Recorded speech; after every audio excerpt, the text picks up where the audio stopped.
Hello everyone, welcome to English academy. English academy की इस video में आज हम मोस्ट कन्फ्यूज्ड जो वर्ड्स होते हैं, जो वर्ब होती हैं, उसके बारे में हम लर्न करेंगे।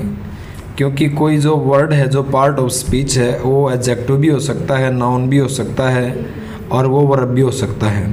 उसके अंदर डिफरेंस क्या है? एरर्स के अंदर बहुत से बच्चे ये गलती करते हैं। तो जितने भी कम्पिटिटिव्स के एग्ज़ाम होते हैं, सभी के अंदर एरर्स पूछे जाते हैं। तो मैं उम्मीद करता हूं कि वीडियो आपको पसंद आई होगी। तो हम शुरू करते हैं आज की हमारी वीडियो। पहला हमारा वर्ड है अमेंड। अमेंड का मतलब होता है संशोधन करना। अमेंड का जो पार्ट ऑफ स्पीच है वो है वर्ब, संशोधन करना। टू करेक्ट, सही करना, या फिर make small changes to something, किसी चीज़ में कुछ बदलाव करना। दैट इज़ रिटन और स्पोकन, जो भी चीज़ मान लिया लिखी गई है या कोई चीज़ बोली गई है, उसमें हम थोड़ा सा चेंज करते हैं, उसको बोलते हैं कि हमने उसमें संशोधन कर दिया। ठीक है, इसका जो उच्चारण होगा वो होगा अमेंड, ए की साउंड आएगी इसमें। एग्जाम्पल देखते हैं। The law was amended to include a women. जो कानून था, वाज जब बी प्लस वर्ब की थर्ड फॉर्म हो तो इसका मतलब होता है कि जो सेंटेंस है वो पैसिव फॉर्म में है। तो वाज के साथ जो है अमेंडेड आया है, तो इसका मतलब ये हुआ कि पैसिव फॉर्म में है। तो जो कानून था, उस कानून को क्या किया गया? संशोधन किया गया। किस चीज़ के लिए? टू प्रपोजिशन है, और प्रपोजिशन हमेशा अपने साथ जो है क्या लेती है? हमेशा अपने साथ ऑब्जेक्ट लेती है, और वो ऑब्जेक्ट नाउन होता है। तो टू का जो प्रपोजिशन है वो है वुमेन। टू इंक्लूड का मतलब शामिल करना, वुमेन। महिलाओं को शामिल करने के लिए जो लॉ था उसमें सुधार किया गया।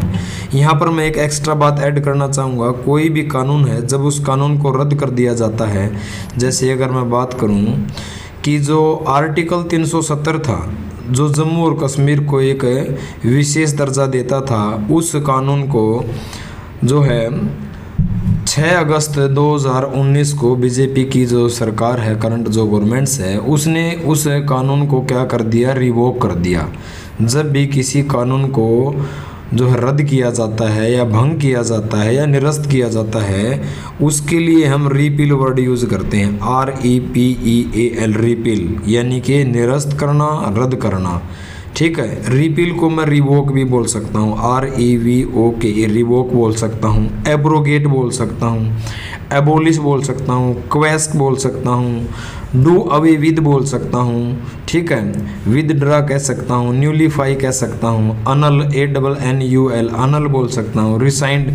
तो ये बहुत सारे सिमिलर वर्ड हैं। रिवोक है कैंसिल करना, एब्रोगेट करना, एनल करना, एबोलिश रिसिंड करना, रिवर्स करना, न्यूलीफाई करना, क्वेस्ट करना, वेड करना, डू अवे विद करना, ओवर रूल करना या विदड्रा करना। All these are the synonyms of the repeal. यहाँ से ऐसे हम चीज़ों को रिलेट करके पढ़ेंगे। जैसे ही कानून का जिक्र आया तो मुझे याद आया कि जब किसी भी कानून को रद्द किया जाता तो उससे रिपील कहा जाता है।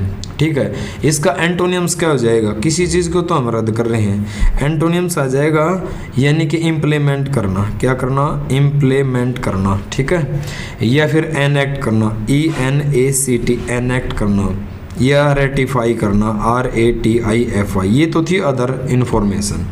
अब आते हैं अपने वापस उसी कन्फ्यूजिंग पेयर के ऊपर। ये तो था अमेंड, संशोधन करना। अब हमारा वर्ड है दूसरा इमेंड। ये तो था एमेंड, ये है EMEND। ठीक है, सिर्फ ए की जगह ई है, इसका उच्चारण होगा इमेंड। इमेंड का मतलब होता है अशुद्धि निकाल देना, जो भी गलतियां हैं, मिस्टेक्स हैं, उनको निकालना। टू रिमूव द मिस्टेक्स, जो मिस्टेक्स हैं उनको रिम्यू कर देना। फ्रॉम समथिंग, किसी चीज़ से। दैट हैज़ बीन रिटन, जो भी हमने कुछ चीज़ लिखी है उसके अंदर जो भी अशुद्धियाँ हैं उसको रिम्यू कर देना। That is called amend. Example देखते हैं इसका। एन एडिटर जॉब, एक जो एडिटर होता है, जो संपादक होता है, उसकी जो जॉब होती है इज टू इमेंड, वो होती है अशुद्धि निकालना। रिटर्न पीसीज, जो भी अलग अलग न्यूज़ आती हैं रिटर्न लिखी होती हैं उसमें अशुद्धि निकालना। या कैचिंग टाइफोस, यानी टाइफोस का मतलब होता है ए मिस्टेक इन टाइप्ड और प्रिंटेड टेक्स्ट। कोई भी टेक्स्ट प्रिंट कर रखा है या टाइप कर रखा है, जैसे उसके अंदर कोई स्पेलिंग की मिस्टेक है, वो भी उसका काम होता है एडिटर का, उसके अंदर अशुद्धि निकालना। या mistake before it is published, कि भाई जो भी है ना वो पब्लिश होने से पहले एडिटर का काम की जॉब होती है उसके अंदर कहीं कोई स्पेलिंग गलती तो नहीं, या कहीं कोई जो है प्रिंट जो भी टाइप कर रखा है उसके अंदर गलती तो नहीं, उसको कहते हैं इमेंड करना, अशुद्धि निकालना। उम्मीद करता हूँ कि ये आपको पसंद आया होगा। दूसरा है, तीसरा वर्ड हमारा इफेक्ट। इफेक्ट ये भी वर्ब है, पार्ट ऑफ स्पीच।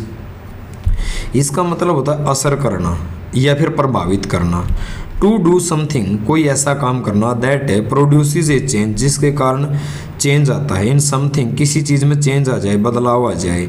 या फिर समवन सिचुएशन, या किसी की कोई ऐसी सिचुएशन है जिससे उस पर असर हो जाए, प्रभावित हो जाए, वो उसे कहा जाता है इफेक्ट। तो we will also try to understand this with the help of an example. The area affected by the hurricane, जैसे यूएसए वगैरह के अंदर क्या है, बड़े बड़े तूफान आते हैं, हरिकेन बोलते हैं उनको, ठीक है। तो जो एरिया था वो अफेक्टेड हुआ, प्रभावित हुआ बाई के द्वारा, किसके द्वारा, हरिकेन के द्वारा। हरिकेन क्या है, नाउन है, इसलिए इससे पहले आर्टिकल द आया है। A disease that affect the central nervous system, एक ऐसी बीमारी जो क्या है, दैट अफेक्ट्स, प्रभावित करती है हमारा जो सेंट्रल नर्वस सिस्टम होता है उसको। तो हमने अमेंड किया, इमेंड किया, अफेक्ट किया। अब चौथा और लास्ट वर्ड है हमारा इफेक्ट। अफेक्ट और इफेक्ट में क्या डिफरेंस है? इफेक्ट नाउन भी है, पार्ट ऑफ स्पीच, और वर्ब भी है।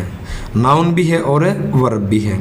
इसका मतलब होता है परिणाम या फिर बदलाव, चेंज या फिर रिजल्ट्स, यानी परिणाम या फिर बदलाव।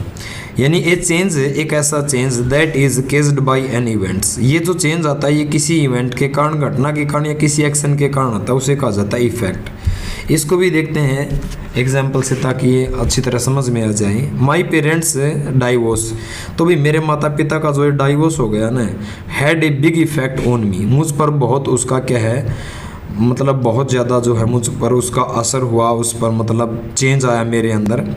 अब ये इफेक्ट है वर्ब के रूप में यूज़ हुआ या नाउन के रूप में, कैसे पता चलेगा? वैसे ये तो बिल्कुल सिंपल है, जो है ये नाउन है, क्योंकि नाउन से पहले एडजेक्टिव आया और एडजेक्टिव से पहले आर्टिकल आया है। आर्टिकल हमेशा या तो नाउन से पहले आता है, या फिर नाउन से पहले एडजेक्टिव होगा तो एडजेक्टिव से पहले आता है। तो ए क्या है, आर्टिकल है, बी क्या है, एडजेक्टिव, और ये क्या है, नाउन। तो यहाँ पर ये नाउन का काम कर रहे हैं, ठीक है। हेड यहाँ पर क्या है, हैज़ ए हेड, जो है जो डाइवोर्स है, had a big effect on me, यानी यहाँ पर ये मेन वर्ब का काम कर रहे हैं। दूसरा एग्जांपल देखते हैं, ईटिंग जंक फूड।